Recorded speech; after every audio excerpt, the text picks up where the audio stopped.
Congresista, vamos a esperar 2 minutos para que resuelva el tema técnico y usted pueda exponer con la propiedad que necesita. Correcto.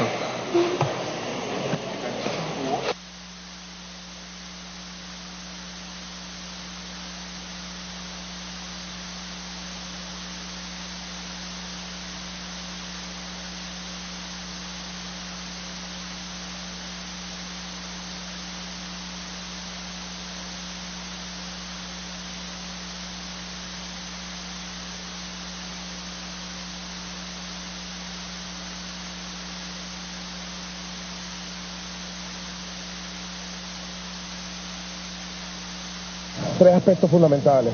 En primer lugar, refundar el Estado y democratizarlo verdaderamente. Refundar los tres poderes. El poder legislativo, vamos a disolver el Congreso Nacional como una de las primeras medidas que hay que tomar necesarias. En segundo lugar, vamos a declarar la emergencia judicial para asumir esta tremenda emergencia que hoy tiene viviendo el país y establecer un cronograma de cambio para refundar el Poder Judicial y hacerlo verdaderamente decente, transparente, crear la carrera judicial verdaderamente y crear un Poder Judicial decente, serio y democrático. Vamos a reestructurar el Estado central, la administración pública, para hacerlo realmente participativa. Eso es una parte de la sociedad democrática del Estado. En segundo lugar, hay que democratizar los partidos políticos. Para ello tenemos un conjunto de propuestas. Pero en tercer lugar, una sociedad verdaderamente democrática. Para ello hay que combinar tres aspectos fundamentales. Ya está, señor presidente. Los discursos de quienes quieren convertir sus gobiernos en autocráticos siempre se basan en las supuestas bondades de determinadas decisiones y siempre anteponen supuestas reorganizaciones en las que nos hablan de fortalecimiento institucional y tienen en su ser contenidas cuestiones que nos invitan a pensar que esta cuestión de confianza es una cuestión de confianza ilegítima.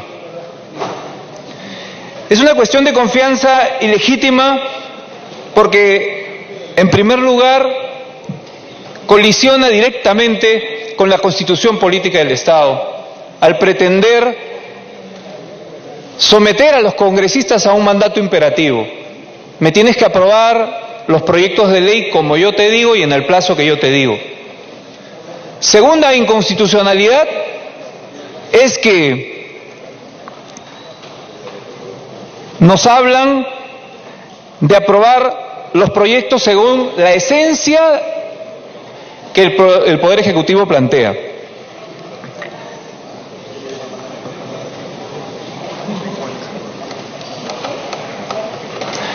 Sin embargo, no repara, señor presidente, en que esta competencia de establecer el contenido de una norma legislativa es una competencia exclusiva del Congreso de la República. Asimismo, señor presidente, viene esta cuestión de confianza como una trampa, como una triquiñuela, dicho en los términos y en los adjetivos que ha usado el presidente de la República en su discurso hace unos días. Porque además se irroga la facultad de rechazar o aprobar la cuestión de confianza, el Ejecutivo, porque dice, a través de una novísima creación que no está establecida en la Constitución, la cuestión de confianza diferida. Es decir, si no están de acuerdo ellos, los señores del Ejecutivo, en cómo se desenvuelve este Congreso en la aprobación de las normas legislativas o las reformas constitucionales, entenderán ellos, el Poder Ejecutivo, no el Congreso de la República, que es el que aprueba o desaprueba una cuestión de confianza, que la confianza no habrá sido otorgada. O sea, el Poder Ejecutivo presenta la cuestión de confianza y posteriormente el Poder Ejecutivo también la rechaza o la aprueba, en última instancia.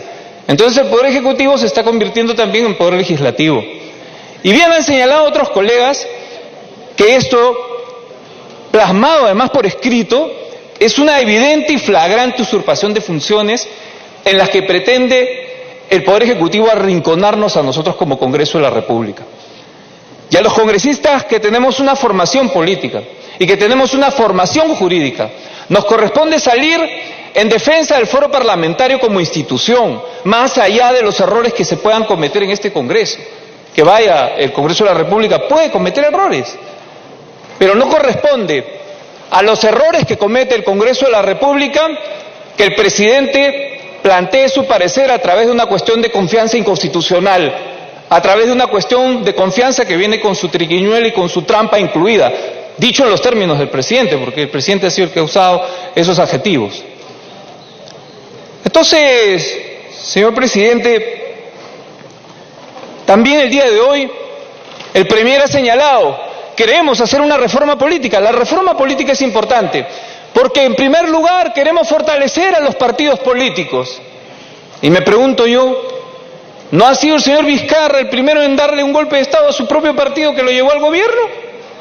¿No ha sido el señor Vizcarra el que ha emigrado del partido político que lo llevó con el esfuerzo de cientos de miles de militantes, de jóvenes que cargaron banderas a lo largo y ancho del Perú, y a los que se ha postergado y se les ha dejado de lado en la imposibilidad de poder demostrar a esos jóvenes sus capacidades y sus habilidades en un poder ejecutivo, porque es el partido político, de acuerdo a nuestra Constitución, a nuestra institucionalidad democrática, la que gana una elección con un candidato presidencial? Pero quienes en los hechos le clavan un puñal por la espalda al partido que los lleva al poder, ahora se quieren encumbrar como los abanderados de la reforma política. Por los hechos te conoceré, no por las palabras, señor presidente. Y las palabras del Premier suenan muy bonitas en el discurso, pero en los hechos concretos, el presidente de la República le ha dado la espalda al partido que lo llevó al gobierno. Y le da en muchos casos la espalda al plan de gobierno de ese partido que lo llevó al gobierno. Pero además, presidente, señala el Premier que no tiene ninguna experiencia de militancia en ningún partido político, porque él mismo lo ha señalado. El propio presidente de la República no tiene ninguna participación política en un partido político, es decir, son legos en lo que significa una militancia política a partir de principios doctrinarios, de lo que es una organización política, de lo que es la doctrina, la formación política de cuadros, que son aspectos mucho más trascendentales que hacer una elección interna, gaseosa, en donde ponen el requisito de 250.000 electores para que la organización política siga existiendo. Hay otros aspectos más importantes en la consolidación política de un partido político, pero no las van a plantear porque no conocen, pues, las personas que han planteado esta reforma política son académicos muy respetables, y por supuesto que hay que tener en cuenta las propuestas que hace esa comisión de alto nivel. Pero también creo que hay una voz que se tiene que escuchar de otros sectores de la academia, de las universidades, de los colegios profesionales, de los partidos políticos, para hacer de la reforma política no lo que el presidente de la República, amo y señor, quiere imponerle al Congreso, sino la consecuencia de un debate democrático en el que participen todas las fuerzas vivas de nuestro país, porque se trata de la reforma política, porque se trata de darle a los ciudadanos algo mejor. Quiero decir, señor presidente, que este comportamiento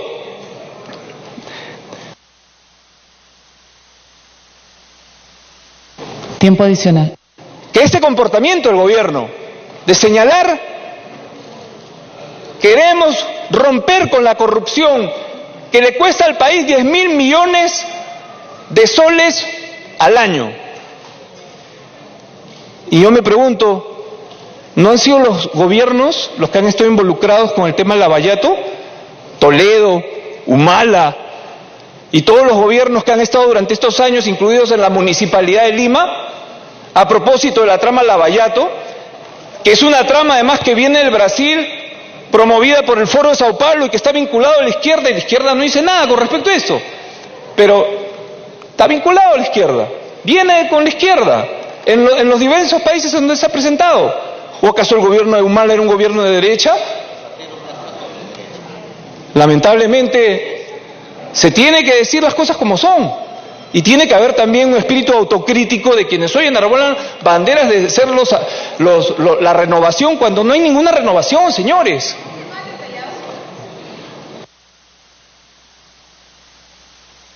Tiempo adicional. Creemos nosotros, señora presidenta, que el gobierno, qué bueno que se preocupe de la reforma política y las reformas constitucionales que tiene que realizar el Congreso de la República autónomamente y en respeto absoluto de sus fueros. Acá hay algunos colegas que han querido constitucionalizar la cuestión de confianza, señalando que la sentencia del Tribunal Constitucional es una carta abierta y que el gobierno puede hacer lo que le da la gana. O sea, la sentencia del Tribunal Constitucional señala que es para los efectos que corresponden a la gestión del Ejecutivo. En ningún momento se lee en la sentencia del Tribunal Constitucional que se autoriza al Poder Ejecutivo a pasar por las funciones del Congreso, a pisotearlas y a decirle al Congreso de la República que legisle como el Poder Ejecutivo cree que el Legislativo tiene que legislar. Eso no dice la Constitución. La Constitución señala separación de poderes, autonomía de fueros, porque es una garantía de las libertades de los... Para concluir. El equilibrio de poderes. En este Congreso de la República, señora presidenta, han participado ilustres patricios.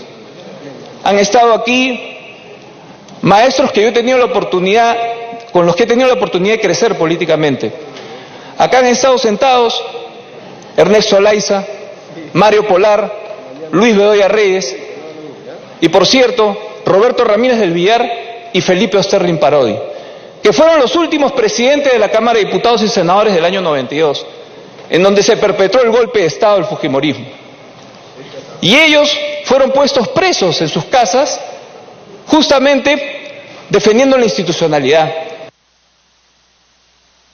Para concluir. Gracias, presidenta. Pero ¿qué era lo más popular? Todo el mundo aplaudía el cierre del Congreso. La gran mayoría de peruanos aplaudía el cierre del Congreso. Un Congreso dirigido por dos patricios, como Roberto Ramírez del Villar y Felipe Osterlin Parodi.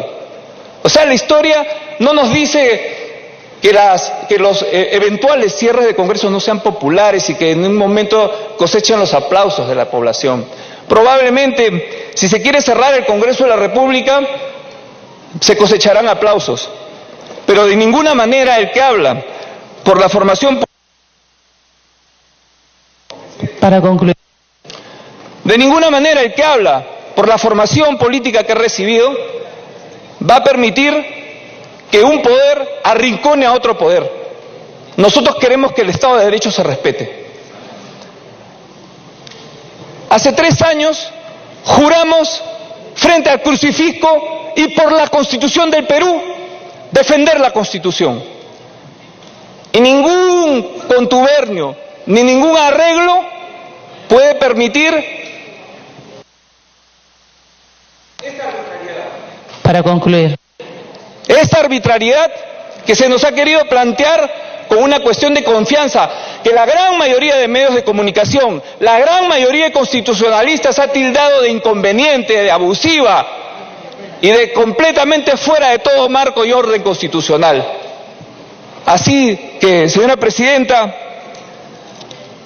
si el Ejecutivo quiere continuar con esta cuestión de confianza y con los condicionamientos establecidos en la cuestión de confianza, nosotros por dignidad, por la formación de nuestros maestros y porque tenemos...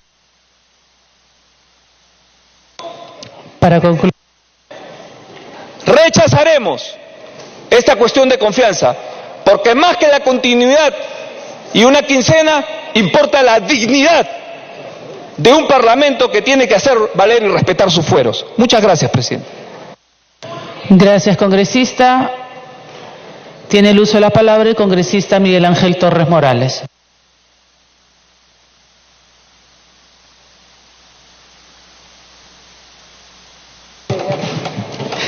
Gracias, presidenta. Tomo la palabra a efectos de llamar a la responsabilidad y también a la defensa de la democracia. Creo que a nadie le cabe duda que en los últimos años hemos puesto a prueba al máximo a nuestra Constitución y a las herramientas que en ella se desarrollan. Pero para desgracia de los falsos demócratas y de quienes añoran el caos de nuestra República, hemos logrado siempre poner por encima al país, al Estado y a la democracia.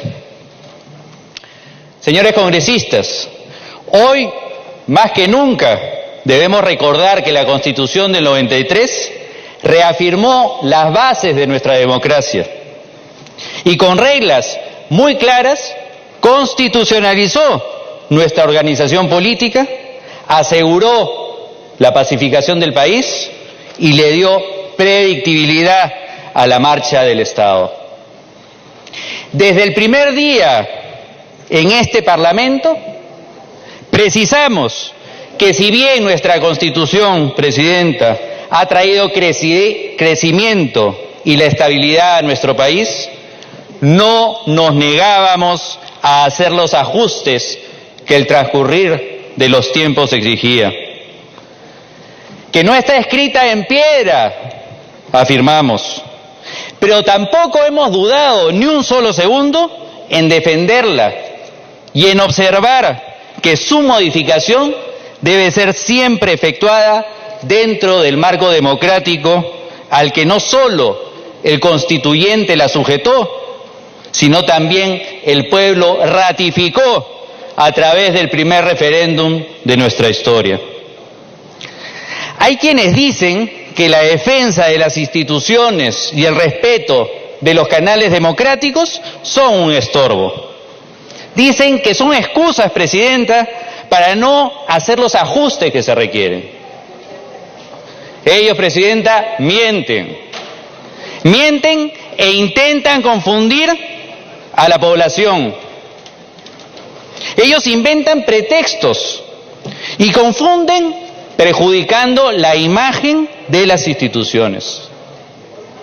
Qué vergüenza, Presidenta, que para algunos, por esa obsesión de subir en las encuestas, y para otros, esa ambición de conseguir el poder a través del caos, olviden el terrible daño que están haciendo a nuestro país.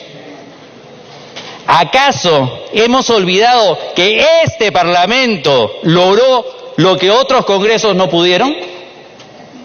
Por ejemplo, establecer a nivel constitucional la imprescriptibilidad de delitos de corrupción. No olvidemos, Presidenta, que hemos venido a hacer reformas, sí, pero con debate, con fundamentos y con transparencia, elementos que son indispensables dada la importancia de las normas que se quieren modificar. No a la carrera de manera irresponsable, abriendo la puerta para aquellos eternos pescadores a río revuelto, cuestionen no solo el modelo político, sino el modelo económico que tanto nos ha ayudado a la reducción de la pobreza en las últimas 3 décadas. No nos equivoquemos. Si hoy estamos en esta crisis política, no es porque las reglas de la Constitución sean difusas. Es porque hay quienes han renunciado al debate, al diálogo, a escuchar las razones de la otra parte. Es porque la soberbia, Presidenta, ha calado de manera impresionante. Y hay que decirlo, sí, el Ejecutivo, específicamente el Presidente y el Premier, han abonado enormemente en ello. Parece que en su voceado interés por la reforma política, o quizás en un camuflado objetivo de concentración de poder, han olvidado que la democracia obliga a debatir con respeto, persuadiendo con fundamento y sin imposiciones. Sin perjuicio de lo señalado, Presidenta, y al margen del voto que se dé, es indispensable que quede en el diario de debates de este Pleno lo que dice nuestra Constitución y su esencia sobre esta coyuntura. Primero, las reformas constitucionales, guste o no guste, son una facultad exclusiva y excluyente del Congreso de la República. Y si bien el presidente tiene la facultad de proponerlas, no tiene siquiera la facultad de observarlas. Más aún, ningún funcionario público puede arrogarse la atribución de exigir que le cambien la Constitución como él quiere, porque cualquier debate, porque cualquier cambio constitucional debe ser fruto del diálogo y de los consensos. Segundo, Presidenta, ¿la cuestión de confianza puede hacerse por políticas de gobierno? Claro que sí, pero encuentra límites naturales en las competencias de los otros poderes del Estado. Lo contrario significaría, y escuchemos bien, significaría usurpar funciones constituyentes que no le corresponden al Ejecutivo. Tercero, una de las manifestaciones del principio de separación y equilibrio de poderes lo constituye la inexistencia de mandato imperativo de los congresistas. El Poder Ejecutivo gestiona y ejecuta. El Poder Legislativo fiscaliza, representa y legisla. El Poder Ejecutivo, señores, no puede imponer, obligar ni coaccionar al Congreso con una amenaza velada de disolución. Si es que sostenemos que el Poder Legislativo está obligado a aceptar los términos y condiciones que propone el Poder Ejecutivo mediante una cuestión de confianza, entonces habremos abierto una puerta que quizás no podamos cerrar mañana. Por eso, en este debate, Presidenta, debe quedar claro, fuera de toda duda, que el Congreso representa al pueblo y que no acepta condicionamientos, chantajes o amenazas. Dialoguemos, convenzamos con argumentos, no vengamos con imposiciones que en nada aporta a la democracia ni al consenso. Algunos podrían pensar, y van a invitar a pensar tendenciosamente, que el Congreso, de dar la confianza, recién asumiría estos retos. Pero esto es contrario a la realidad, Presidenta, pues nadie borrará que fue el Parlamento que puso los temas de la reforma política sobre la mesa de discusión. Señora Presidenta, quiero dejar en claro que en lo personal tengo una posición definida sobre diversos temas planteados en la denominada reforma política. Sin embargo, estoy abierto a escuchar posiciones distintas a la mía. Tiempo adicional. Porque reconozco que uno puede estar equivocado y que siempre hay espacio para mejorar y perfeccionar nuestras normas. Pero lo que no va a suceder, Presidenta, es que de un momento a otro mis principios, mis ideas, mis valores cambien súbitamente porque el Ejecutivo hizo una cuestión de confianza de su denominada reforma política. En ese sentido, saludo que el ministro haya dejado de lado las amenazas y espero que, de darse la confianza, ello represente su activa participación en la Comisión de Constitución y también aquí en el Pleno del Congreso. Porque es así, Presidenta, como se debate una reforma. Porque es así como se respeta la Constitución. Porque es así como se hace democracia. Gracias. Gracias, congresista. Tiene el uso de la palabra el congresista Gino Costa.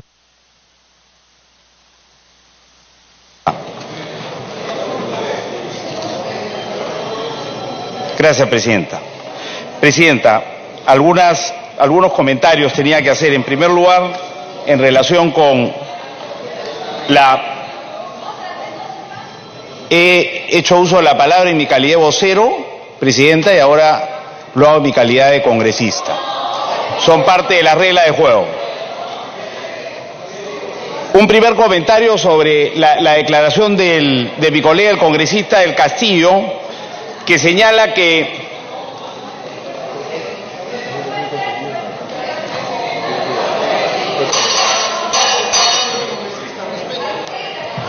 Señores congresistas, tengo una lista y la estoy respetando. El congresista Gino Costa estaba inscrito en la lista. Cuando venga el presidente Salaverry le preguntamos por qué lo puso en la lista nuevamente. Continúe, congresista. Gracias, Presidenta.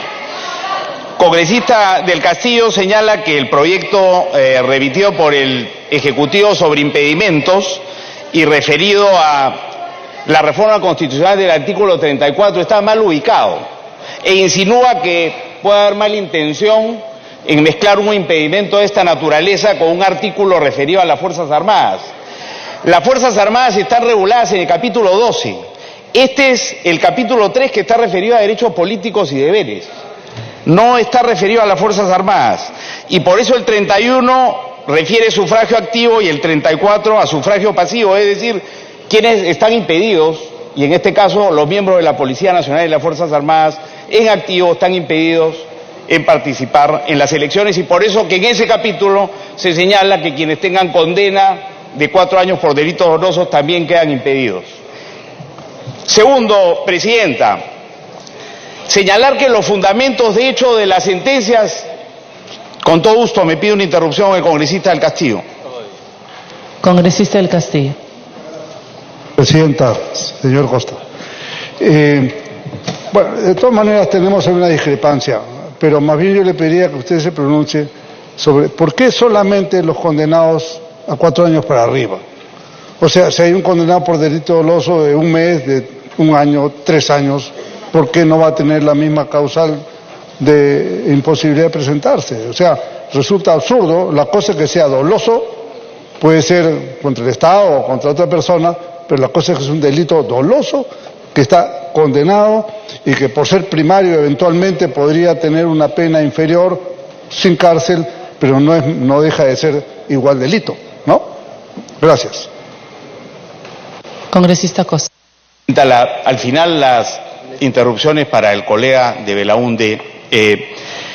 Totalmente de acuerdo con el congresista del Castillo. Yo creo que esa es una forma como el Congreso puede mejorar una propuesta del Poder Ejecutivo. Yo estaría de acuerdo con esa sugerencia de que ampliemos el impedimento a cualquier persona por delitos culposos o dolosos condenados en primera instancia.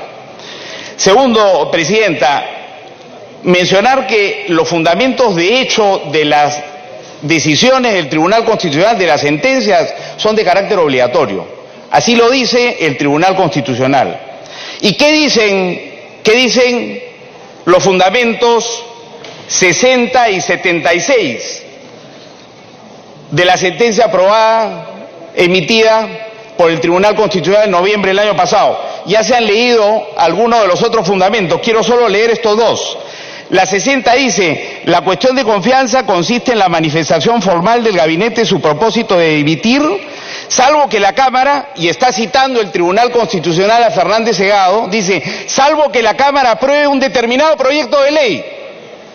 Determinado proyecto de ley, mi colega el congresista Heredia acaba de decir que las leyes no pueden ser objeto. El tribunal dice que sí, y cita a Fernández Segado, que es un destacado constitucionalista. Yo ya lamentablemente tengo 2 interrupciones acá para mi colega de Belaúnde y he otorgado una ya, pero si la Presidenta se la concede con todo gusto, Presidenta. Por excepción, congresista Heredia. Muchas gracias, Presidente, además con toda la cordialidad y el respeto que merece mi colega Gino Costa. Creo que hay una confusión en la lectura de los proyectos de ley que corresponde al Poder Ejecutivo ejercer cuestión de confianza. Le voy a poner un ejemplo. ¿Qué pasa si el Congreso de la República aprueba por ley que el día de mañana se le tiene que devolver todos sus dineros de las AFPs a todos los que han depositado durante estos años y el Congreso de la República saque esa ley? O sea, el Ejecutivo, porque es una ley que impide el desarrollo de su gestión gubernamental, viene al Congreso y presenta una cuestión de confianza sobre una ley que tiene una relación directa con la gestión del Poder Ejecutivo. Es solamente y en ese ámbito al que se refiere la sentencia del Tribunal Constitucional, estimado amigo. Gracias.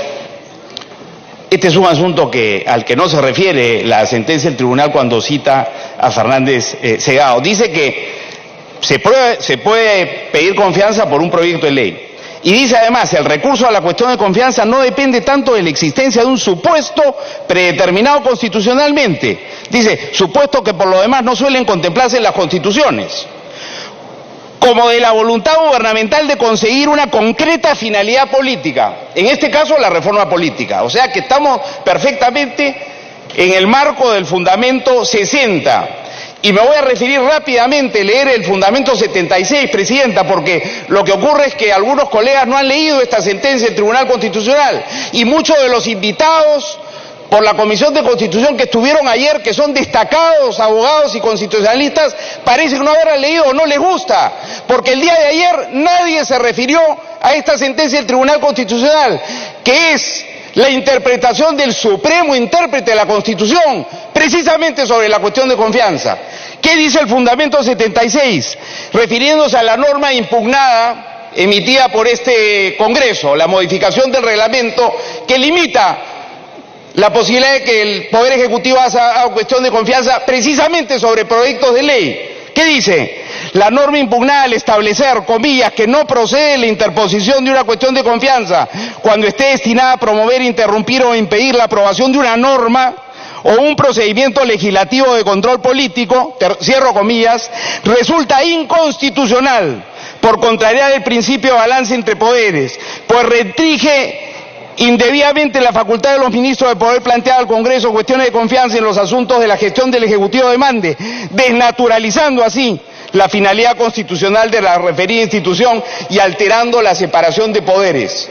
Más claro, ni el agua. Y acá no hay ninguna distinción, Presidenta, entre una ley ordinaria, una ley de desarrollo constitucional o una ley de reforma constitucional. Pero si hubiera alguna duda, Presidenta, si hubiera alguna duda, hay que recordarle a los colegas que el Tribunal Constitucional se pronunció en noviembre, el 6 de noviembre del 2018, mes y medio después del referéndum, mejor dicho, mes y medio después de que el Ejecutivo, con el Premier César Villanueva, hiciera cuestión de confianza. ¿En relación con qué? En relación con 4 proyectos de ley. ¿Proyectos de ley de qué naturaleza? De reforma constitucional. Y ahí nadie dijo nada, eso pasó. Y el Tribunal Constitucional, seis semanas después, saca su sentencia y no dice, oye, lo que hicieron en septiembre el señor Villanueva y su gabinete no procedía. No dijo nada al respecto, dijo lo que está diciendo acá. No está haciendo ninguna distinción entre leyes ordinarias, leyes de desarrollo constitucional y leyes de reforma constitucional, con lo cual está convalidando la posibilidad de hacer cuestión de confianza sobre leyes de reforma constitucional, Presidente.